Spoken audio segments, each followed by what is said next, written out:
English ഫീലിയ YouTube ചാനലിലേക്ക് എല്ലാവർക്കും സ്വാഗതം. നമ്മളിപ്പോൾ സ്പോക്കൺ ഇംഗ്ലീഷ് പഠിച്ചു തുടങ്ങി അല്ലേ? സ്പോക്കൺ ഇംഗ്ലീഷിൽ വീട്ടിലെങ്ങനെയാണ് സംസാരിക്കുന്നത് അല്ലേ? വീട്ടിൽ നമ്മളെങ്ങനെ ഇംഗ്ലീഷ് സംസാരിച്ച് പഠിക്കാം എന്നതാണ് നമ്മളിപ്പോൾ ചെയ്യുന്നത്. അപ്പോൾ നമ്മൾ ആദ്യത്തെ ക്ലാസ്സിൽ രാവിലെ എണീക്കുമ്പോൾ ഡെയിലി മോർണിംഗ് റൊട്ടീൻ എന്താണെന്ന് നോക്കി. രണ്ടാമത്തെ ക്ലാസ്സിൽ നമ്മൾ എന്താ നോക്കിയത്? സ്കൂളിലോട്ട് കുഞ്ഞ് പോകുമ്പോൾ നമ്മൾ അമ്മയും കുഞ്ഞുമായിട്ടുള്ളൊരു സംഭാഷണം നോക്കി. ഇന്നത്തെ ടോപ്പിക് എന്താ? ഇന്ന് നമ്മൾ പഠിക്കാൻ പോകുന്നത് കൺവേഴ്സേഷൻ വിത്ത് മദർ തന്നെയാണ്. നമ്മൾ അമ്മയോട് തന്നെ സംസാരിക്കുന്നത് തന്നെയാണ്. കഴിഞ്ഞ ക്ലാസ്സിൽ അമ്മയോട് തന്നെ സംസാരിക്കുന്നതായിരുന്നു സ്കൂളിലോട്ട് പോകുമ്പോൾ അല്ലേ? ഇതിപ്പം അമ്മയോട് തന്നെ സംസാരിക്കുന്ന കാര്യങ്ങൾ, അമ്മയും കുഞ്ഞുമായിട്ടുള്ള സംഭാഷണം. അപ്പം നമ്മൾ എന്തു പറയും? Mummy may I get some water please. ഇപ്പോൾ സ്കൂളിൽ പോകുന്നവരെയുള്ള നമ്മൾ പഠിച്ചു അല്ലേ? ഇനി നമ്മൾ കണ്ടിന്യൂഷൻ ആയിട്ട് പഠിക്കുന്നുണ്ട്. ഇന്ന് സ്കൂളില്ലെങ്കിൽ നമ്മൾ വീട്ടിൽ ഇരിക്കുമ്പോൾ എന്താ ചോദിക്കുക? അമ്മ എനിക്ക് കുറച്ച് വെള്ളം തരുമെന്ന് ചോദിക്കില്ലേ? Mummy may I get some water please. May I get some water എന്ന് ചോദിച്ചാലും മതി. May I get some water please. ഇംഗ്ലീഷിലൊരു പ്രയോഗമുണ്ട്, എപ്പോഴും നമ്മൾ പ്ലീസ് പറയും. ഓക്കെ, അപ്പം mummy may I get some water please. മനസ്സിലായല്ലോ? എനിക്ക് കുറച്ച് വെള്ളം തരാമോ അമ്മ ദയവ് ചെയ്ത്? Yes of course. അപ്പം അമ്മ എന്ത് പറയും? യെസ് തീർച്ചയായിട്ടും. എന്നിട്ട് വെള്ളം ഇതായിരിക്കും, ഇതാ വെള്ളം എന്ന് പറഞ്ഞാൽ നമ്മൾ കൊണ്ടുപോയിക്കില്ലേ? അപ്പം ഹിയർ ഇറ്റ് ഈസ് എന്നാണ് പറയുക ഇംഗ്ലീഷിൽ. ഹിയർ ഇറ്റ് ഈസ് എന്ന് പറഞ്ഞാൽ ഇതാ വെള്ളം കൊണ്ടുവച്ചു എന്നാണ് അർത്ഥം. അത് രണ്ടും മദർ തന്നെയാണ് പറയുന്നത്. അപ്പം നമ്മളെന്ത് പറയും? നമ്മൾ പറയാറില്ല, പറയണം. താങ്ക് യു വെരി മച്ച് എന്ന് പറയും. Thank you very much. ഇനി നോക്കൂ, do you want or need something else. Do you need something else അല്ലെങ്കിൽ do you want something else എന്ന് പറഞ്ഞാൽ എന്താ? നിനക്കിനി വേറെ എന്തെങ്കിലും വേണോ എന്നുള്ളത് എന്ന് ചോദിക്കുമ്പോൾ do you want something else അല്ലെങ്കിൽ do you need something else എന്ന് നമുക്ക് ചോദിക്കാൻ പറ്റും. നോക്കൂ, അപ്പോൾ നമ്മളൊന്ന് മറുപടി പറയാം. വേണമെങ്കിൽ yes mom I need this എന്ന് പറയണം. അല്ലെങ്കിൽ നോട്ട് നൗ, എനിക്കിപ്പോൾ വേണ്ട. Not now. What are you doing. അപ്പോൾ അമ്മ എന്ത് ചോദിക്കും? എന്താ ചെയ്യുന്നതെന്ന്. വാട്ട് ആർ യു ഡൂയിങ്, എന്താണ് ചെയ്യുന്നത്? What are you doing. അപ്പം I am watching T V അല്ലെങ്കിൽ I am playing cricket. I am playing something. മനസ്സിലായില്ല? എന്ത് വേണോ പറയാം. I am watching T V എന്ന് പറഞ്ഞു. അപ്പം വാട്ട് ആർ യു ഡൂയിങ്, നീ എന്താണ് ചെയ്യുന്നത്? അപ്പോൾ ആൻസർ എന്ന് പറഞ്ഞു child, I am watching T V. ഇപ്പം എം എന്ന് കൊടുത്തിരിക്കുന്ന മദറും സി എന്ന് കൊടുത്തിരിക്കുന്ന ചൈൽഡുമാണ്. ഞാൻ പറയാൻ വിട്ടുപോയി. അപ്പം എം എന്ന് കൊടുത്തിരിക്കുന്ന മദറും സി എന്ന് കൊടുത്തിരിക്കുന്ന ചൈൽഡാണ്.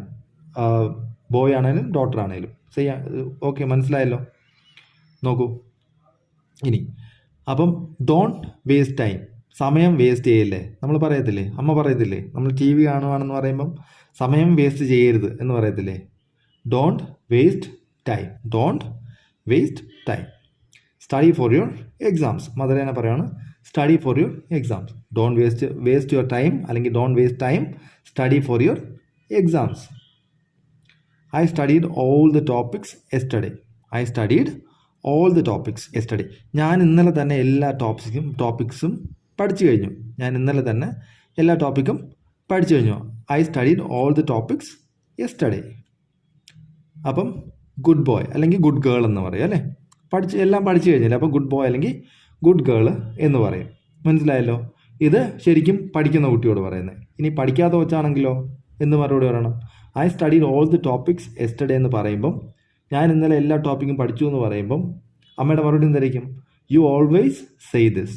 നീ എല്ലായ്പ്പോഴും ഇത് തന്നെയാണ് പറയുന്നത്. എന്താ പറയണം? You always say this. When the result come you are the last one in your class. When the results come, result വരുമ്പോഴോ നീ നിൻ്റെ ക്ലാസ്സിലെ ലാസ്റ്റിലായിരിക്കും നിൻ്റെ നമ്പർ വരുന്നത്. When the results come you are the last one in your class. Don't worry mom. അമ്മ വിഷമിക്കേണ്ട. അപ്പം നമുക്ക് രക്ഷപ്പെടാൻ വേണ്ടിയിട്ട് മക്കൾ എന്ത് പറയും? Don't worry mom. This time will be different. ഇപ്രാവശ്യം അങ്ങനെയൊന്നും ആയിരിക്കില്ല. This time will be different എന്ന് പറഞ്ഞാൽ കഴിഞ്ഞ പ്രാവശ്യത്തെ പോലെയല്ല, എനിക്ക് നല്ല മാർക്ക് കിട്ടും എന്നുള്ള അർത്ഥത്തിലാണ് this time will be different. എന്താണ് this time will be different? You will be surprised when you see the results. എന്നിട്ട് എന്ത് പറയുന്നു? ചൈൽഡിനെ പറഞ്ഞു this time will be different എന്ന് പറഞ്ഞിട്ട്, അതായത് ഈ പ്രാവശ്യം പഴയതുപോലെ ആയിരിക്കില്ല, വ്യത്യാസം ഉണ്ടാവും. You will be surprised when you see the results. നിങ്ങൾ റിസൾട്ട് കാണുമ്പോൾ നിങ്ങൾ അതിശയപ്പെട്ടു പോകും. അത്രയ്ക്ക് മാർക്ക് കിട്ടുമെന്നാണ് കുഞ്ഞു പറയുന്നത്. You will be surprised when you see the results. Okay, let us see. അപ്പം നമുക്ക് കാണാം എന്ന് പറയത്തില്ലേ, നമുക്ക് കാണാം അല്ലേ എന്ന് പറയത്തില്ലേ. അപ്പം അതിനെന്താ പറയണേ, ലെറ്റ് us see, നമുക്ക് കാണാം. Leave it mom. എന്നിട്ട് നമ്മൾ എന്ത് ചെയ്യും, അത് ആ കൺവേഴ്സേഷൻ അവിടെ അവസാനിപ്പിക്കാൻ വേണ്ടിയിട്ട് നമ്മൾ ലീവ് ഇറ്റ് മോം, വിട്ടുകള എന്ന് പറയത്തില്ല, ലീവ് ഇറ്റ്, വിട്ടുകളാമേ, leave it mom, leave it mom. അപ്പം ലീവ് ഇറ്റ് സൺ എന്നും പറയാം വിട്ടുകളയാൻ വേണ്ടിയിട്ട്. എന്നിട്ട് നമ്മളെന്ത് ചോദിക്കും, what is for lunch, what is for lunch. നമ്മൾ കഴിഞ്ഞ ഫസ്റ്റ് ക്ലാസ്സിൽ പഠിച്ച ഓർമ്മയുണ്ടോ, വാട്ട് ഈസ് ഫോർ ബ്രേക്ക്ഫാസ്റ്റ് പഠിച്ചു, ഇവിടെ വാട്ട് ഈസ് ഫോർ ലഞ്ച്, അത്രേ ഉള്ളൂ. What do you want or what do you like, അല്ലെങ്കിൽ വാട്ട് ഡു യു പ്രിഫർ, ഇത് മൂന്നും ചോദിക്കാൻ പറ്റും. വാട്ട് ഡു യു വാണ്ട് എന്ന് ചോദിക്കാം, വാട്ട് ഡു യു ലൈക്ക് എന്ന് ചോദിക്കാം, വാട്ട് ഡു യു പ്രിഫർ എന്ന് ചോദിക്കാം. എന്ത് ചോദിച്ചാലും നിനക്കെന്താ വേണ്ടതെന്ന് അർത്ഥം, നിനക്കെന്താ വേണ്ട, നിനക്കെന്താ ഇഷ്ടം, നീ എന്താ താല്പര്യപ്പെടുന്നത്, അതാണ് അർത്ഥം. എല്ലാം ഒന്ന് തന്നെയാണ്. വാട്ട് ഡു യു വാണ്ട് എന്ന് ചോദിച്ചാൽ മതി. എന്നാലും അറിയാൻ വേണ്ടി പറഞ്ഞെന്നുള്ളൂ. വേറെ ആരെങ്കിലും പറയുകയാണെങ്കിൽ നമുക്ക് മനസ്സിലാവേണ്ട. അതുകൊണ്ടാണ് ഞാൻ ഈ വേർഡ്സും കൂടെ അങ്ങ് ഇടുന്നത്. ഓക്കെ, മാക്സിമം സിമ്പിളാക്കാൻ നോക്കുന്നുണ്ട്. എന്നാലും കുറച്ച് കാര്യങ്ങൾ നമ്മൾ പഠിക്കുമല്ലേ, അപ്പോൾ പഠിക്കുമ്പോൾ പഠിക്കണമെന്ന് ഓർത്തിട്ട് വാട്ട് ഡു യു വാണ്ട് എന്ന് ചോദിച്ചാൽ മതി. മനസ്സിലായല്ലോ. ഇനി I want roti and chicken.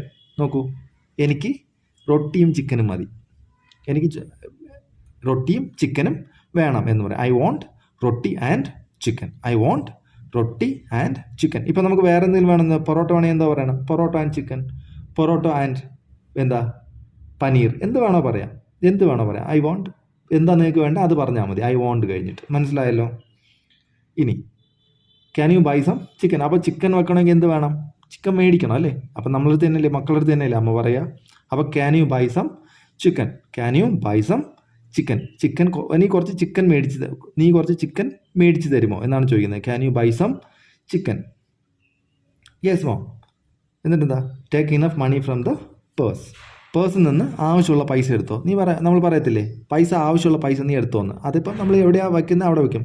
Shelf എന്ന് പറയാം, take enough money from the shelf എന്ന് പറയാം, അല്ലെങ്കിൽ പേഴ്സ് എന്ന് പറയാം. പേഴ്സാണ് കൂടുതൽ നമ്മൾ പൈസ വെക്കുന്നത്, അതുകൊണ്ട് ഞാൻ ഇവിടെ ഇട്ടെന്നേ ഉള്ളൂ. Take enough money from the purse. നോക്കൂ, should I buy something else. അപ്പോൾ പൈസ എടുക്കാൻ പറഞ്ഞപ്പോൾ നമ്മളെന്ത് ഒന്നുകൂടെ മോനാണെങ്കിലും മോളാണെങ്കിലും എന്ത് ചോദിച്ചു, should I buy something else, should I buy something else. ഞാൻ വേറെ എന്തെങ്കിലും മേടിക്കണം. അപ്പം buy some ginger and tomato too. അപ്പം എന്താ, should I buy something else, ഞാൻ വേറെ എന്തെങ്കിലും മേടിക്കണമെന്ന് ചോദിച്ചപ്പം buy some ginger and tomato too, കുറച്ച് ജിഞ്ചറും കുറച്ച് ടൊമാറ്റോയും വാങ്ങാൻ. Buy some ginger and tomato too എന്ന് പറഞ്ഞ അർത്ഥം എന്താ, അതും കൂടെ, ജിഞ്ചറും ടൊമാറ്റോയും കൂടെ മേടിക്കാൻ. മനസ്സിലായല്ലോ.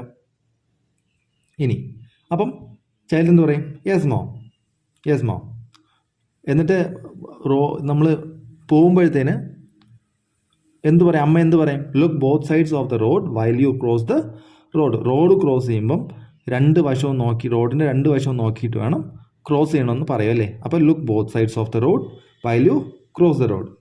റോഡ് ക്രോസ് ചെയ്യുന്ന സമയത്ത് റോഡിൻ്റെ രണ്ട് വശങ്ങളും നോക്കണം. Look both sides of the road while U cross the road. Look both sides of the road while U cross the road. I know mom. എനിക്ക് അറിയാം അമ്മേ. മനസ്സിലായല്ലോ. നമ്മൾ പറയത്തില്ലേ എനിക്കറിയാം, അതാണ് ഐ നോ മോം. അപ്പം ഇത്രയേ ഉള്ളൂ. സാധനം മേടിക്കാൻ പോയി. നമ്മൾ ഇന്നത്തെ ക്ലാസ്സിൽ ഇത്രയും മതി. പ്രാക്ടീസ് ചെയ്യാൻ ഞാൻ വീണ്ടും പറയുകയാണ്. നിങ്ങളിത് ഇത്രയും കണ്ടിട്ട് കാര്യമില്ല. ഡെയിലി നിങ്ങൾ തന്നെ പറയണം. നിങ്ങൾക്ക് സംസാരിക്കണമെങ്കിൽ നിങ്ങൾ തന്നെ സംസാരിക്കണം. നിങ്ങൾ സംസാരിച്ചാൽ മാത്രമേ നിങ്ങൾക്ക് സംസാരിക്കാൻ പറ്റുള്ളൂ. അല്ലാതെ ഇത് കേട്ട് നിങ്ങൾക്ക് ഇനി ഇത് കേൾക്കുമ്പോൾ നിങ്ങൾക്ക് ക്വസ്റ്റ്യൻ മനസ്സിലാവും, പക്ഷെ നിങ്ങൾക്ക് ആൻസർ ചെയ്യണമെങ്കിൽ നിങ്ങൾ തന്നെ സംസാരിക്കണം. അപ്പം നിങ്ങൾ തന്നെ പരസ്പരം സംസാരിച്ചിട്ട് പിന്നെ ഇനി എന്തെങ്കിലും ഡൗട്ട്സ് ഉണ്ടെങ്കിൽ നിങ്ങൾക്ക് കമൻറ്റ് ചെയ്യാവുന്നതാണ്. കമൻറ്റ് ചെയ്താൽ ഞങ്ങളത് ക്ലാരിഫൈ ചെയ്യുന്നതായിരിക്കും. അപ്പോൾ ഇന്നത്തേക്ക് ഇത്രയും മതി. ഇനി അടുത്ത ക്ലാസ്സിൽ കാണുന്നവരെ താങ്ക് യു വെരി മച്ച്.